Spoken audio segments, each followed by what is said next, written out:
So today I want us to look at the definition of leadership. Leadership is about representation. Leadership is about duty. Leadership is about accountability. Leadership is about responsibility.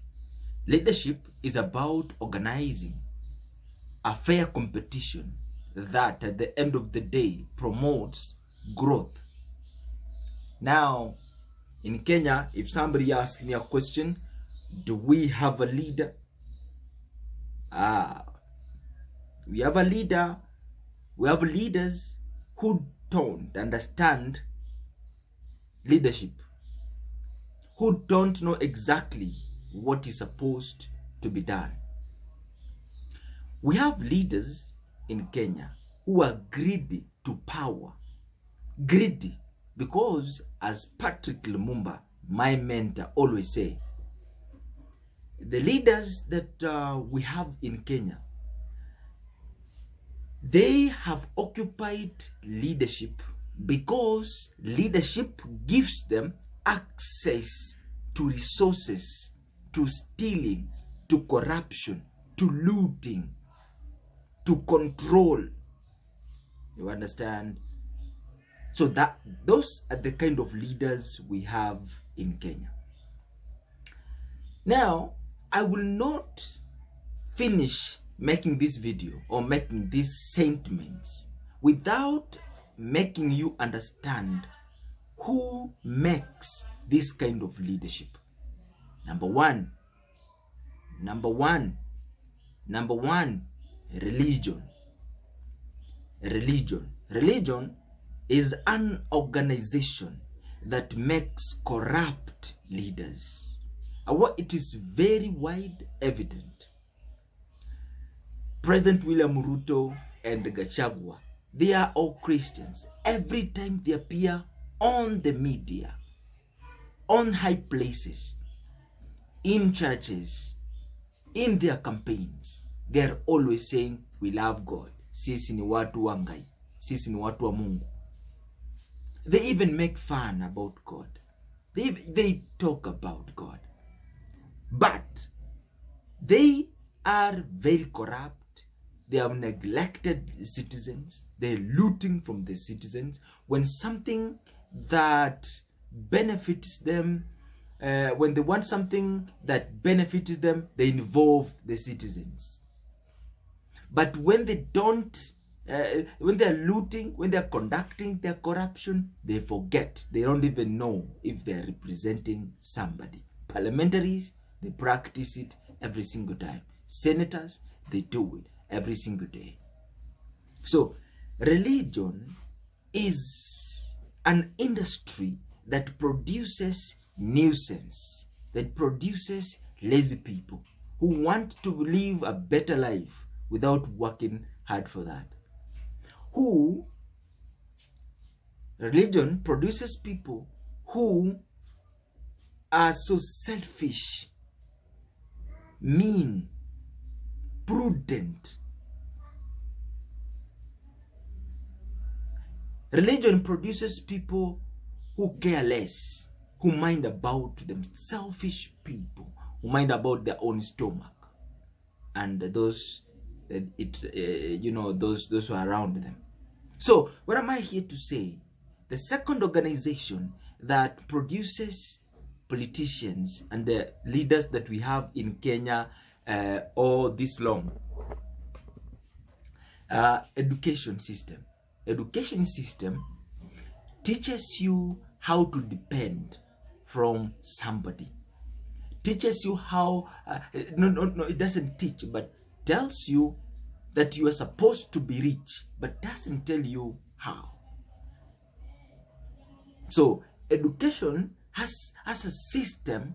Education has knowledge, or has something that at the end of the day produces a student who is a worker, who never thinks, who doesn't know anything to do with self-understanding, mutual working.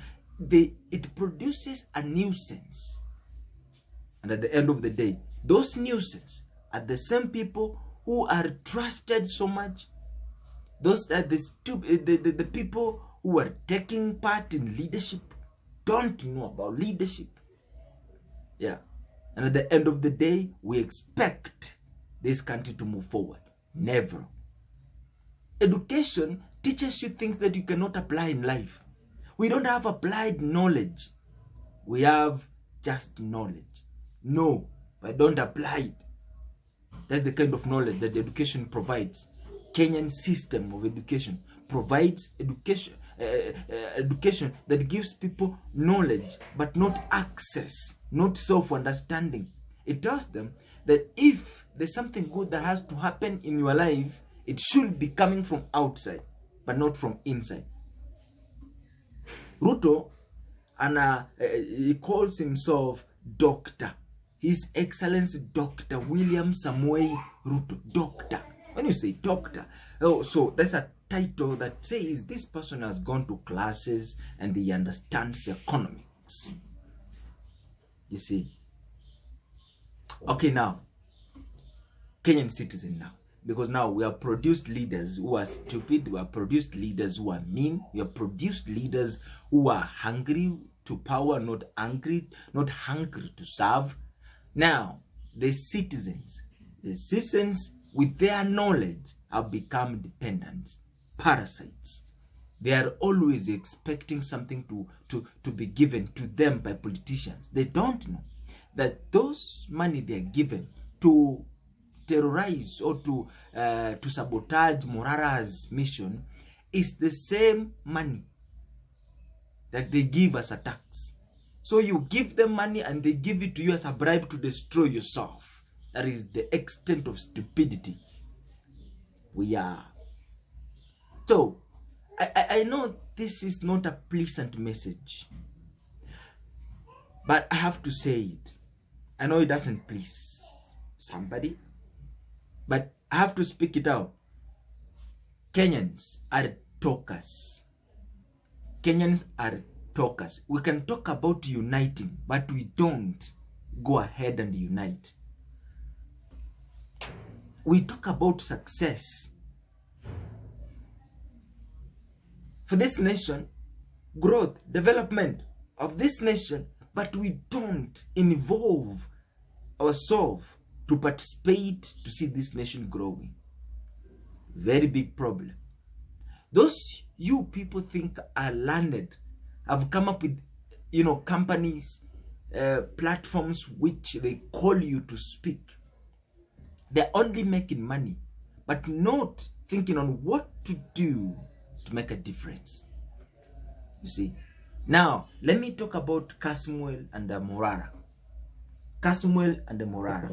They are our comrades, our fellow young people whose ambition is to see Kenya making a difference and growing. Yeah. From a distance, you can hear their voices. From a distance, you can see the energy they're putting in. From a distance, you can see the eloquence. The stupidity part of the Kenyans, actually I've seen it for a long time, is that eloquence, according to Kenyans, equals to knowledge, wisdom, leadership, greatness. According to Kenyans, eloquence, being a good English speaker, you are a successful person, you are a leader, you have wisdom, you can be a president of the nation if you are eloquent in speaking. That is the magnitude of stupidity that we have in our minds. So we'll keep on listening and not understanding what is the kind of a leader we want in this game. Now, Morara Kibaso and Kasmuel, they are all traitors at the end of the day. They will all trade. Yeah, they are all doing a good thing. But do you know how easy they can trade? We, the citizens, we will push them to join them. They're the only two people going to join them. They're going to join Rutos. Somebody is going to join Gachagua. Somebody is going to join somebody else. You see, and they're going to form a coalition, which at the end of the day will sabotage you citizens from growing. Because you cannot beat me and you expect me to respect you. You cannot disturb my process of growth and you expect me to serve you. No, it never happens. As human history, as human people, as human beings, it doesn't happen. So, you think there are going to be leaders 2027? I can boldly tell you, no, they can't. Why? Because Morara Kibaso is talking about projects, ghost projects, and things which the president has not done, relaunching of projects. But at the end of the day, what do you think Kenyans want? And a very strong message that I understand, you have to know who you are selling your information to. So who is your audience? Who are your audiences? Who do you want to talk to? Because young people, they're all ambitious. They're all ambitious to power. They don't know the design that they want to see Kenya. They don't know the picture. They don't know the plans, objectives that we want to achieve as Kenyans. So that we avoid having a leader coming with their own private agendas, which he publishes them to the people. But at the end of the day, those projects or those agendas are serving his own interest at the end of the day. So they are not going to serve your interest. I'm not saying if you give me a mandate, I'm going to serve your interest. Neither I will not, neither will I. Why? Because if education still exists, we will produce the same people who are complaining. If church system still exists, we will produce the same people who are fighting against each other, who are corrupt, who are looters. If we have the same cultural systems, we will produce the same people who are going to point fingers and complain to the government. There's nothing good you can do as long as you are a Kenyan citizen, as long as you are a Kenyan citizen.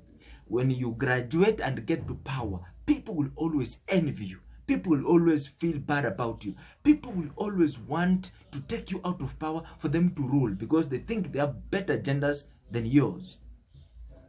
You see, that is the biggest problem. Maybe Ruto could do something good, but the way pressure is coming is like, let me fix. Maybe, let me just, go and promise people.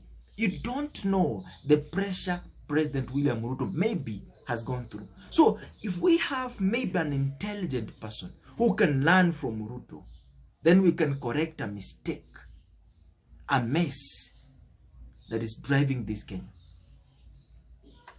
But if we don't know the shit the president is going through, then that is the same mistake the president William Samoei Ruto did. He did not stay close to Mwai Kibaki, maybe. He did not stay close to Moi, maybe. And if he did, then he learned something contrary to the mistakes the former presidents have done. Maybe he did not take time to understand from Uhuru Muigai Kenyatta his failures and his successes, so that now you can eliminate his problems, his failures, and then you can come up with a structure which is going to drive Kenya even when you're not there. So he did not learn anything.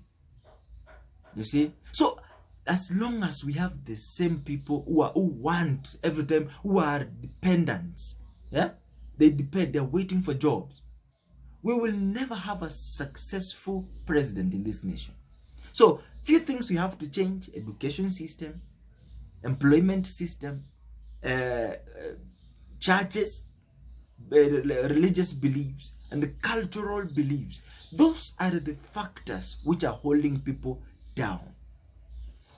Which when they put themselves down and complain to somebody, you see, they diminish themselves and develop a mentality that somebody else is the source of their downfall.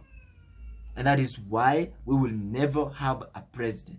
That's why you see Casmuel right now is like, what do I want? I want leadership. You see? So if you want leadership, stop the shit of fighting against the government. Because at the end of the day, when you get there, you will understand who citizens are. And it is very bad of you when you are known your weaknesses. You know, somebody will always slave you as long as they know your weaknesses. So, ladies and gentlemen, Kenyans, I want to tell you this. If you focus on the 4 aspects, education, religious beliefs, cultural systems, employment systems, education system, those are the factors which are keeping us down. Those are the factors which make us feel lessened.